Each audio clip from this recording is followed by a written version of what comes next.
Hi everybody and welcome to another video. I'm going to start with an apology, which is always a bad thing to do, but I have to apologise for the sound on the parts showing turning on the lathe. I rather foolishly hooked the camera over the back of the splash guard on the back of the coal tester, and it's picked up every noise, but it's also picked up the rumbling from the bearings, and I think it gives a very clear indication that there's some very nasty low frequencies coming out of those bearings, and they're probably shot. Anyway, apologies for that. Rivets, amazing. I priced up some rivets on the internet. They were 3/16 by ½ inch, 1,000, £100. Right, that's 10p each. I'm going to make some, you know, for what I need.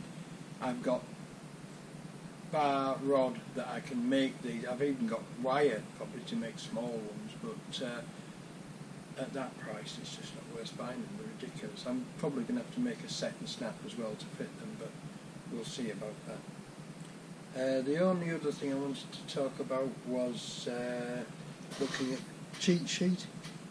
Difficulty of machining artisan parts. When I put the square brass handles into the forger to line them up, I thought I'd be able to get away with just loosening two jaws, lifting one part out, putting the other next part in, and tightening up the two jaws again, and just a little bit of argy-bargy to get them reasonably well aligned. Not a chance. They all look the same. They're all different completely. They're not straight. They're all over the place. So you have to really align each one to get it anything like central enough to bore. Anyway, I got it done. Got the job done. There'll be more fun next week, and on with the video. Cheers chaps. Thanks for liking. Thanks for all the subscribers, and just thanks for watching. Cheers. Bye.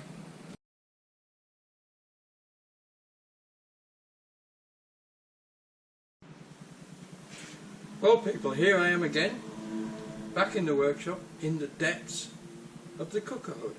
And as usual with these things, I've gone in a lot deeper than I intended. I noticed when I was spinning the fan that the motor was very stiff and sounded squeaky, so that's been stripped and cleaned and oiled. I've taken the electronic control out, and I've put some connectors in ready to put a switch on. I found a very suitable switch which is going to be mounted in the panel here at the front. I've put a blanking plate on to cover all the old holes, so I'm ready really to start reassembling it and wiring it up. But the strange thing about these is you forget how filthy and dirty and sticky they are until you get inside them, and eventually I gave up trying to do anything with it. I took all the plastic parts off it, and they're soaking in a bucket of strong detergent, and I'm going to go over there in a minute and clean them all off, dry them all off, and then I'll start to put it back together. And when I've finally got it back together, all I need to do is just connect the switch into the old connector block there. A friend of mine's just been round and reminded me of the time when I was an apprentice, and we used to get jobs like this, and we had 3 jobs we particularly disliked. When you first start as an electrical apprentice, I was put on to small appliance repairs, and you gradually get onto bigger appliance repairs, and then you get onto pump repairs and motor repairs and just more and more complex stuff. We had 3 jobs that we intensely disliked. The first one was cooker hoods, but they weren't usually cooker hoods. They were hoods out of commercial kitchens or fish and chip shops, right? And they were so completely coated with cooking oil that you wouldn't believe it was possible to get it on in a layer that thick, but it was, and they were. The second most hated job was a thing called a sludge pump. Now I'm back. You're going to think I'm obsessed with drains, and in a way I am, but I'm back on sewers again. In main sewers that your local water authority manages and runs, there is a thing called a sludge pump, and where you have a little sewage works, on the surface there's a little building with a compressor on it, and way underground is a pit with a sludge pump in it. And the sludge pump's operated by compressed air. The compressed air feeds down into this pit. The gravity of the sewage pushes the piston up, and when it gets to the top it trips a valve. The compressed air pushes the piston down and pushes a whole big lump of you-know-what down the sewer. Now these things leaked, and when they leaked they filled the pit.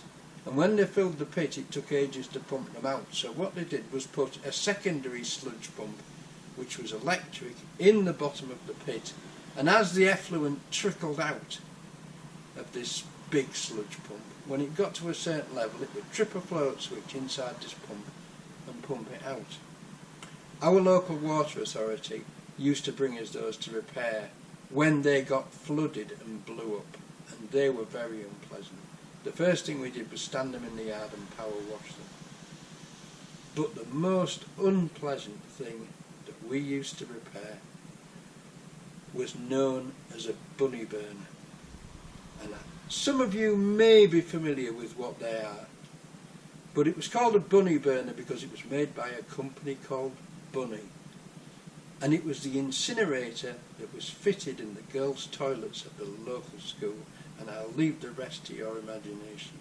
So if you go to somebody and say to them, what sort of a week you've had, and they say to you, well, it's been all sludge pumps and bunny burners, you know what they're talking about. I'm going to leave this here and I'll record some more when I've got further on with it, got it more back together, and there's something more interesting to look at. Cheers guys.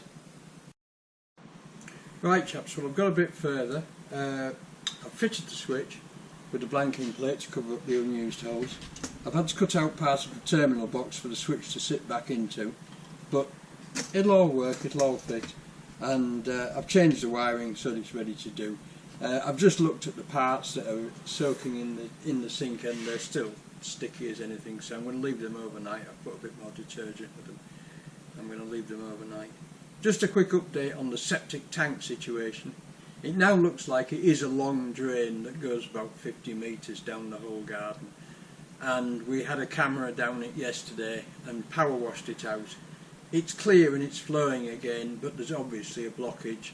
The camera goes into just what looks like a mud bank, so the drain's obviously collapsed, so the insurance are going to handle it, and we're going to, or should I say they're going to dig it out and put a manhole in and repair it. So thank goodness I don't have to go out in this weather and dig holes in the wet garden.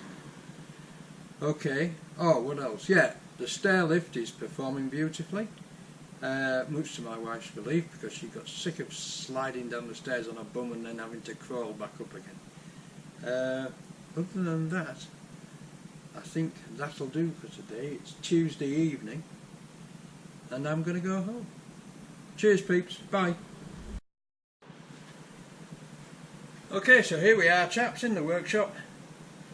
Cuckold's all back together, simple switch on the front, and it's all working again. All this 90 quid's worth replaced by a single switch. What is the point? There you go. Right chaps, as West Country Clegg would say, on to the next. The next job is something that in the antique trade has been going on forever. It's known as various different things, but very often as improving. You will see antique dealers wandering around antique fairs carrying 2 of a 3 set of fire irons, and what they're looking for is the third matching one. What we're going to do here is create the third matching one out of a lot of leftover pieces. What we have is 3 beautiful, probably Victorian, possibly even Indian made brass handles. Cast, I would say cast. They're threaded 1/4 Whitworth. What we have here is 2 moody matching fire irons and a third fire iron which is also moody matching in that they've all got barley sugar twist. My little task is to slice off this beautiful turned end, put a 5/16 thread, Whitworth thread on there to match these two, and then bore these out and thread them to 5/16 Whitworth and assemble the whole lot, which will then be sold to some unsuspecting antique cognoscenti at some dodgy antique fair somewhere in England. So off we go. First job, I've marked this off and I'm going to put it in the machine saw and cut the end off. I'm suspicious about how hard this might be, but let's see.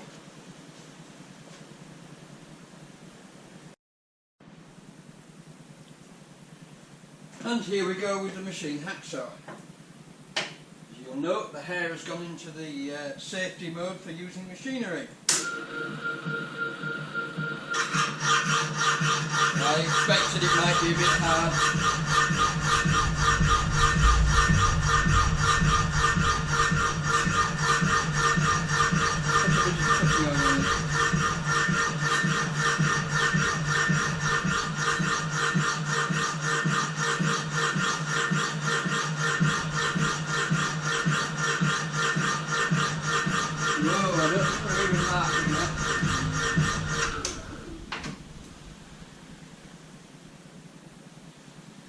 No, we're not.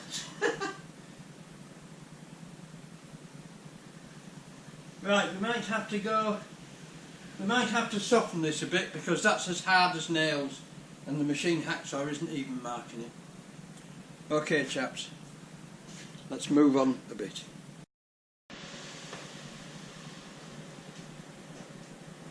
And so, ladies and gentlemen, I give to you the first lighting of the forge. It's smoking. I don't know why it's smoking, because I've got the extract fan on, which should be blowing the air straight out the chimney and sucking it up there. But what I think we've got at the moment is two streams of hot air hitting each other, one from the workshop heater and one from the forge. But as you can see, it is improving, he said, hoping it will do. So there you go. This is an attempt to soften the shaft of that poker, or whatever it was. And there we have it chaps, a nice red hot poker handle, and I'm going to leave that to cool down now and I'm going for my lunch. Right chaps, well the forge worked very well, heated it to red hot in no time at all, left it to cool naturally, and it's now soft as we shall see.